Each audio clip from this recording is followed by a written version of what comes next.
Bismillahirrahmanirrahim. Assalamualaikum warahmatullahi wabarakatuh. Perkenalkan, nama saya Kasmawati, NPM 09105804191006, kelas B, Prodi Ilmu Administrasi Publik. Baik, saya akan menjelaskan jurnal Sistem Politik dan Proses Komunikasi Politik. A. Sifat dari aspek politik.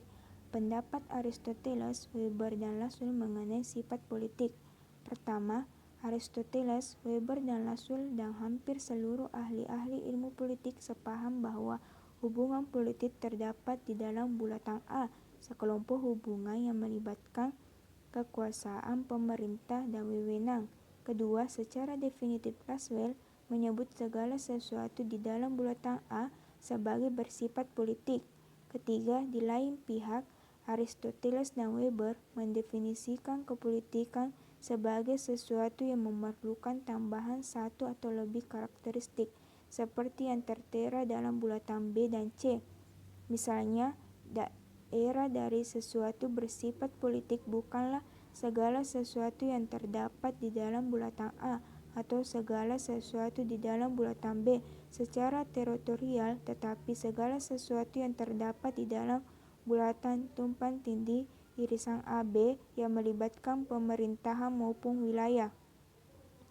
Keempat, walaupun Aristoteles kurang jelas dibandingkan Weber atau Laswell dalam masalah tersebut, pasti dia akan membatasi daerah politik secara lebih ketat, misalnya terhadap hubungan-hubungan di dalam asosiasi-asosiasi yang mampu untuk berdikari mandiri, yaitu C. Karena itu, bagi Aristoteles, politik hanya terdapat dalam area ABC. B. Luasnya arti politik. 3. Penjelasan asosiasi kemasyarakatan mempunyai suatu aspek politik.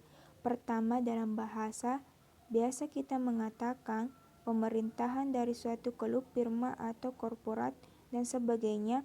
Malahan kita mungkin melukiskan pemerintah itu sebagai diktatoral, demokratis, perwakilan, atau otoriter, dan sering mendengar mengenai politik dan permainan politik berlangsung di dalam asosiasi-asosiasi lembaga ini.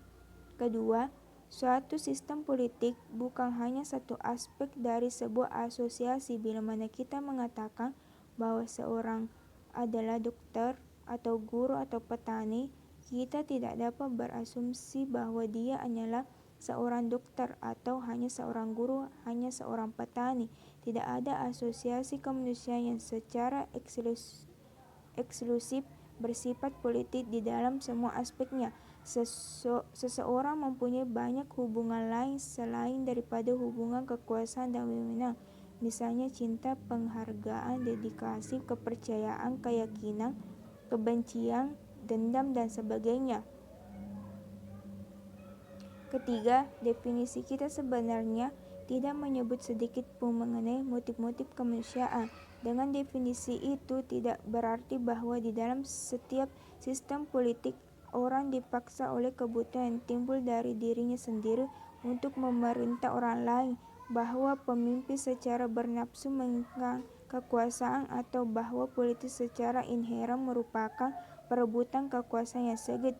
Hubungan kekuasaan bahkan dapat terjadi di antara orang-orang yang tidak bernafsu atau kekuasaan, atau di dalam situasi di mana orang-orang yang sebagian besar haus kekuasaan mempunyai kesempatan sedikit untuk mendapatkannya. C. Sistem politik dan sistem ekonomi. Politik adalah satu aspek dari bermacam-macam lembaga kemanusiaan.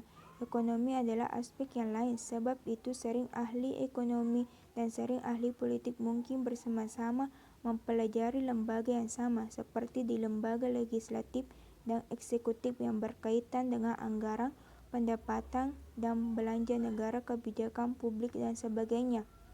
Yaston mengidentifikasi 4 atribut yang perlu diperhatikan dalam setiap kajian sistem politik.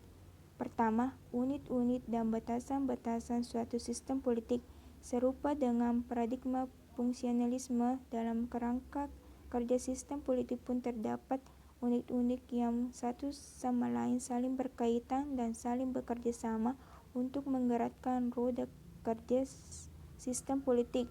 Unit-unit ini adalah lembaga-lembaga yang sifatnya otoritatif untuk menjalankan sistem politik seperti legislatif, eksekutif, yudikatif, partai politik, lembaga masyarakat sipil, dan sejenisnya. Kedua, input-output. Input merupakan masukan dari masyarakat ke dalam sistem politik. Input yang masuk bisa berupa tuntutan dan dukungan.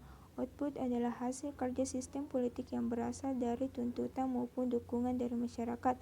3. Diferensiasi dalam sistem. Sistem yang baik harus memiliki diferensiasi, pembedaan, dan pemisahan kerja. Di masyarakat modern yang rumit, tidak mungkin satu lembaga dapat menyelesaikan seluruhnya masalah. Integrasi dalam sistem.